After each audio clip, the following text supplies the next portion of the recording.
Hello guys and welcome to another episode of... I say another, but this is the very first episode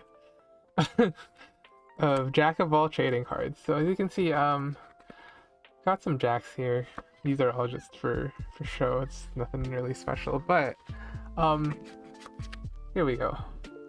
I am a man who plays many trading card games, right? There's Magic the Gathering, Vanguard, Pokemon, and Yu-Gi-Oh, right? And I am not the best player in any of them by far, for sure. I would say I'm even like, but I am pretty decent, and I just wanted to share my ideas with the general community of each of these trading card games. I actually am not asking you to watch every episode of this series that I'm about to make, which is going to be the Jack of all trading cards. And yeah, basically I just wanted to share like my ideas to each of the communities. Like, for example, the Vanguard community can only watch my Vanguard videos. I'm not asking you to like and share or anything. I'm just mainly doing this for myself, actually. It's kind of like a log of what I've done for the trading cards for myself recently.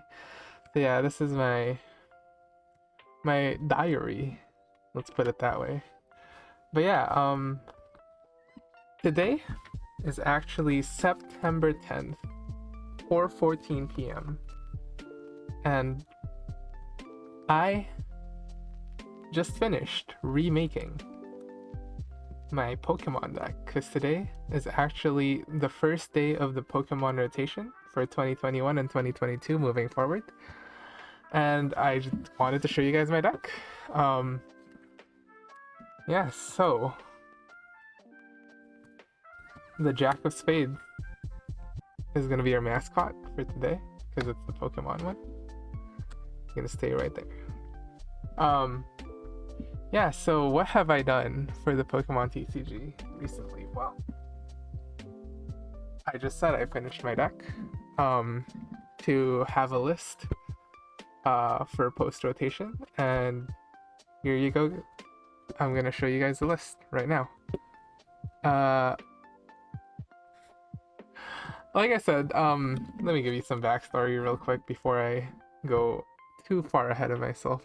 I'm actually very, very, very new to the Pokemon TCG. In fact, our entire locals is only now starting to do Pokemon. Shout outs to my locals, they do it every Wednesday.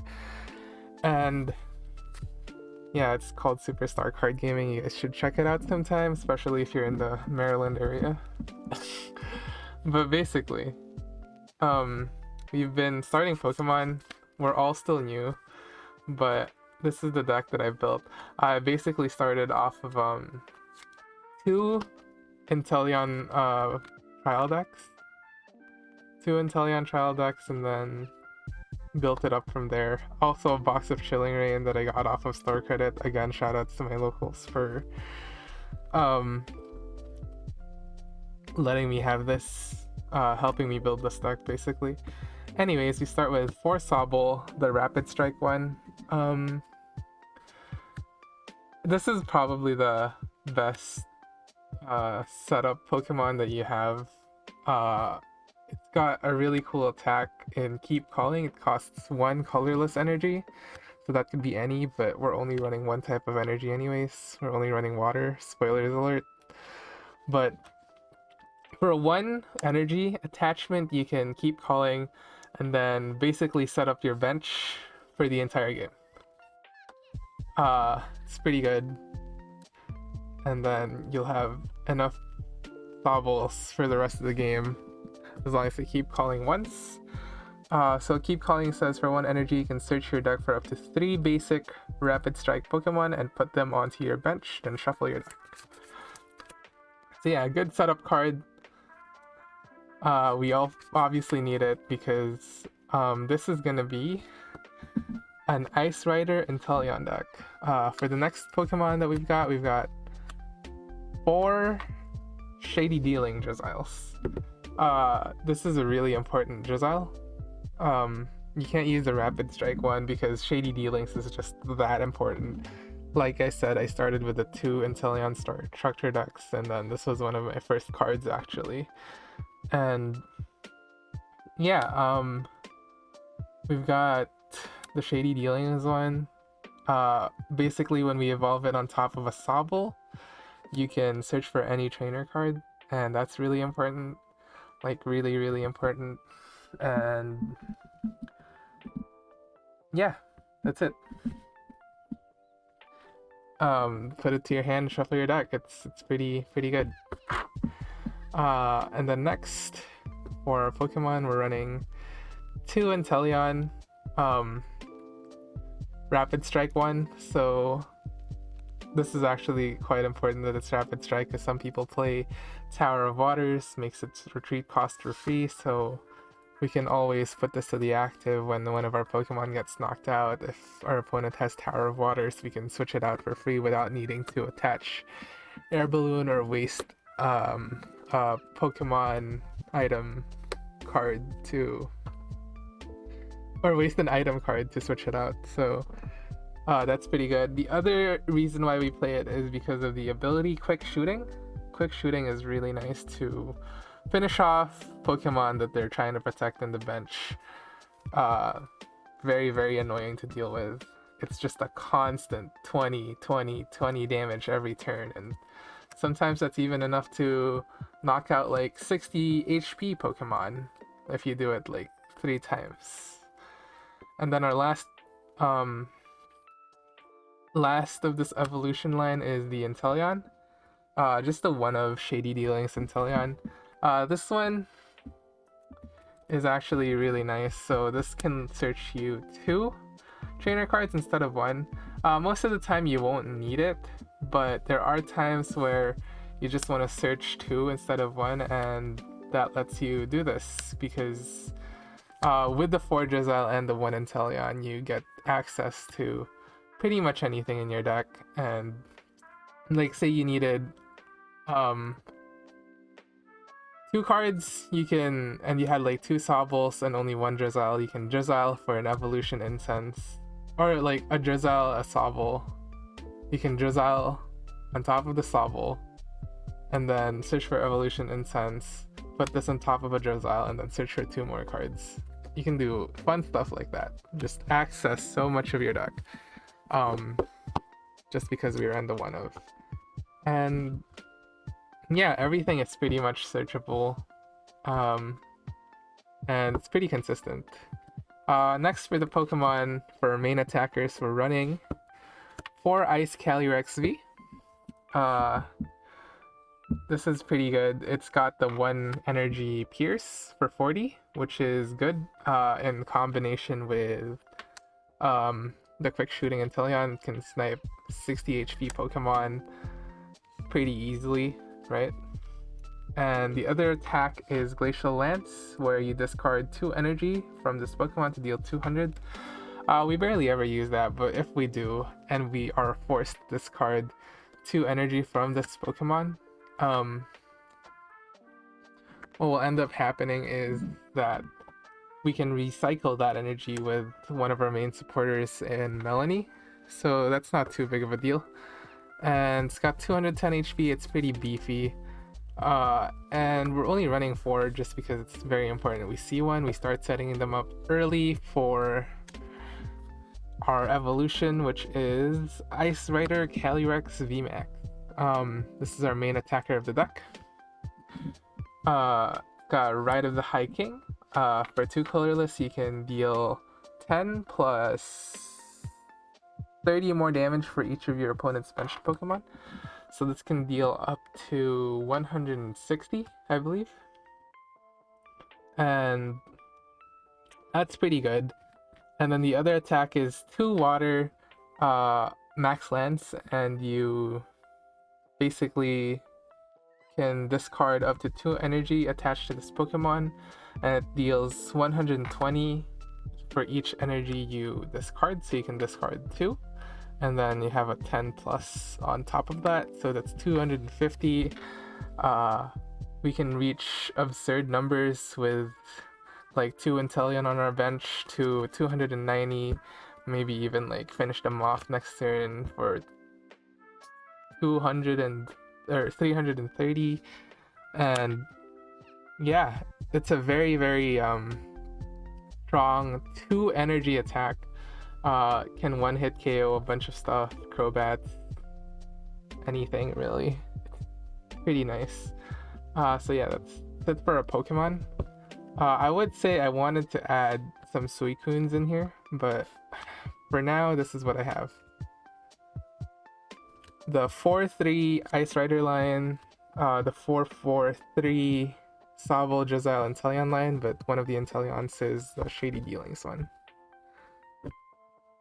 Yeah, so that's it for the Pokemon. Next up, we have our supporters. Of course, the most important supporter of the deck is Melony. Melony is really nice. Her ability is attach a water energy from your discard pile to one of your Pokemon V, and then you draw 3 cards. So it just accelerates so much energy. We can even go as far as to setting up a fresh VMAX in a turn and then attacking with it, right? Because you have your 1 attachment for the turn, and then you can Melony it as well. So you got 2 energy there, and then you can, like, all in one turn go from 1 Ice Rider Calyrex V in your bench into attacking that same turn. Crazy.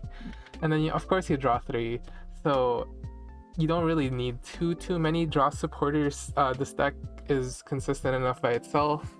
You search a lot of your pieces already, so yeah, Melony, really good. Really good card, important for the deck. Speaking of draw supporters, we're only running 2 and 2, Marnie and Professor's Research. You could go for a heavier count here, but I figured since we run so many tutors anyway, for any Pokemon, any trainer card, and these are all trainer cards. Since we run so many tutors for the trainer cards anyway, and Drizzile, you can pretty much access these whenever you want, right? And we only run 2 and 2 because if we need one, we can always get to it. Pretty accessible. And yeah, you're consistent enough as it is. You don't need to run heavy amounts. Another thing that our deck is lacking is Crobat. I chose not to use that because of the stadium card I'll show you guys later, but yeah, we don't want to rely too much on Crobat. I think this is enough. And then for the last supporter, of course, 2 bosses orders. This is just kind of to seal fate of our opponent. Seal the fates of our opponent just by, you know, bossing them around. It's pretty funny when you do it. It's all good. And then yeah, just take anything you want out of their bench, snipe it. Easy prizes.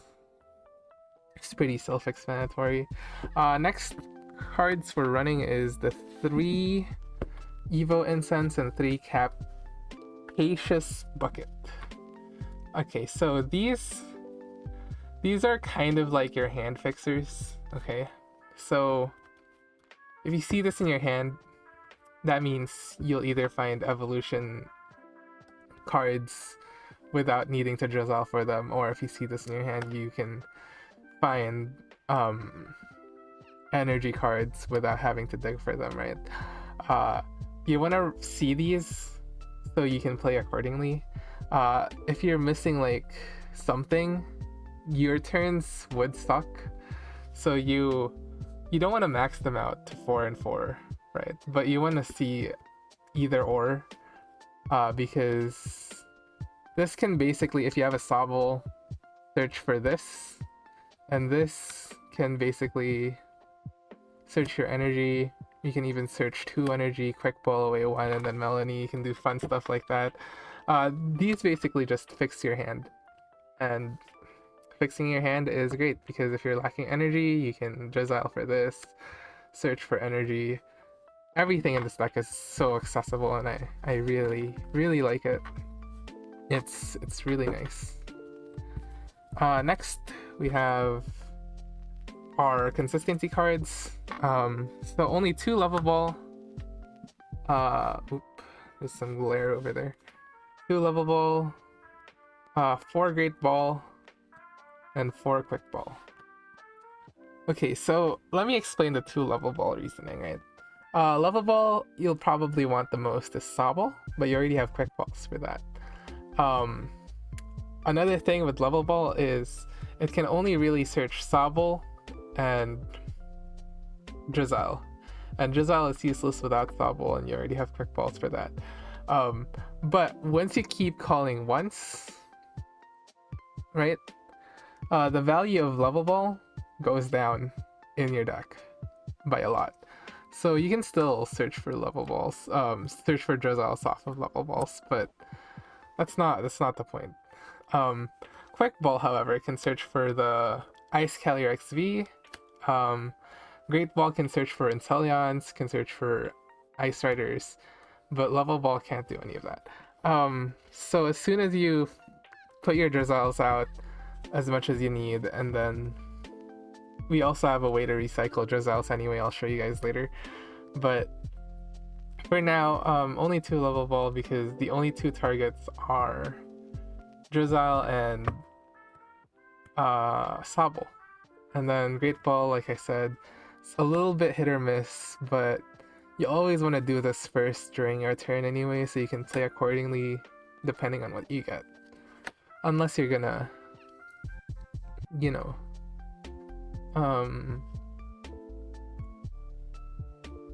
can't think of a way. A cart scenario where you wouldn't Great Ball. So just Great Ball first, so you can play accordingly depending on what you get. And then Quick Ball can search for any basic. Also combos really, really well with Melony. If you have extra energies in your hand you want to discard. And then next for utility cards, we're running 2 Scoop Up Net. This is a really solid way to recycle your Drizzile, so you can even do really, really fun stuff. I feel like I'm repeating myself a lot this video, and I'm sorry if that's getting annoying. But you can even do really, really fun stuff where you can, like, say you Sobbled, you keep calling, you had this, right? You evolve one into a Drizzile, you can Scoop Up Net both of these, and then evolve this, and then search for something else, right? And then just keep doing that. I don't know to what extent, but you can do some fun stuff like that. And yeah, basically Scoop Up Nets, lots of utility, can even deny, like say you have a really, really injured Ice Calyrex VMAX, you can deny 3 prize cards with just this. Oh, that isn't a V or a Pokemon GX, but never mind. Anyways, I didn't read my cards, but you can't do that. Is a VMAX Pokemon a Pokemon V? Probably. But you can do that with Drizziles, and it's really fun to do that as well. Oh, camera focus. Camera? Lights? Okay. My camera went out of focus there for a little bit. And then lastly, we play our switch cards with 2 Air Balloon, 1 Escape Rope. So this is like a pseudo boss's order that isn't a supporter, but they get to choose which one. But if you put them in a tight spot with the quick shooting Inteleons anyway, you can actually utilize this where they wouldn't want to put anything in, and you'll have free reign anyways of whatever they put in. You can knock out, right? Or say they only had 1 in the active and 1 in the bench, then this is just the straight up better boss's order. And then the 2 Air Balloon, this is like a switch, but is permanent and reusable. So really, really good card. We don't even play any other tools, so it doesn't conflict with anything. The one thing about tools is if you're running a lot of tools, then Pokemon can only have one tool each, and you don't never really want to run multiples of tools. So yeah, that's pretty good. And then lastly, but not least, one of the better cards in the format is Path to the Peak. Slows down Crobat, Rayquaza, Inteleon, anything that has even Umbreon, right? Umbreon, this stops Umbreon, the new one from Evolving Skies, the one that's basically a boss's order. This stops it, and we don't really play any Pokemon V that have abilities. All our abilities are from Drizzile, which is not a V, Inteleon, and Inteleon, which is both not a V, right? They're both not Vs. And then our Ice Rider Calyrex V and our Ice Rider Calyrex VMAX both don't have abilities. I am going to try out the one of Suicune, which does have an ability, as soon as I get it. But if I'm only running one, then it shouldn't conflict too much with Path to the Peak. But the one-of would seem great. It's just a secondary attacker and also as a utility card to draw with the Fleet-footed ability. So yeah, that's it for the whole deck. That's my post-rotation list starting today. Post-rotation. My goal for the series is to just, every time I update little things with my cards, I'll show you guys. So this is kind of a good time because what do you call this? Pokemon just rotated, and yeah, like again, I just wanted to share you guys my card game adventures. Oh, speaking of card game adventures, I should show you guys this. This is one of my newest endeavors in the card game world. This binder right here holds a very small collection. I went to a comic book store and I found this hidden gem of old not Yu-Gi-Oh cards, Pokemon cards.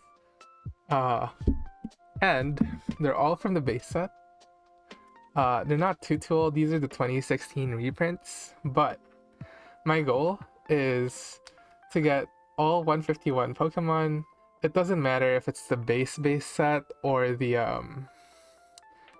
whatchamacallit, or the reprint sets that's coming out this year or that came out in 2021 or 2016. I just want to complete all the base set Pokemon, even though they're modern reprints. So yeah, this is what I got so far. I got Charmander there. I got the first parts of these evolution lines, some Sandshrew, Nidoran, Vulpix, Diglett, Dugtrio, Growlithe, Poliwag, Chop, Ponyta, Magnemite, and I've been placing them where they should go in the future. And yeah, that's about it for me. I hope you guys enjoyed this video, and I'll see you guys on my next card game adventure. Peace.